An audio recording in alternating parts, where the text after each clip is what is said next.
This is John Canamella. He uses infrared technology to, well, basically perform an energy audit of the house. So, John, tell me how this works.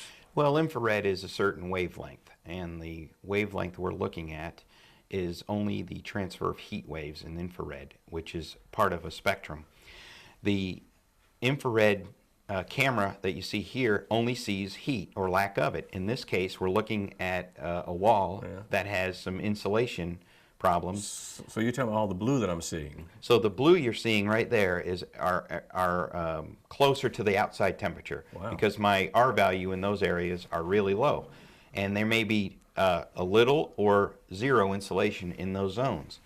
And the issue that comes across is that, well, those are small areas, but they add up. All right. Now let's panel here the window then, because that's where we're really. And now single pane glass, so we're getting a lot of blue. Right. The glass itself is hard to get a real accurate read because of the nature of the material, but around the areas where the glass meets, or the wood meets the glass, where the windows open and close, there's virtually no insulation value whatsoever. It's off my scale. It's completely black.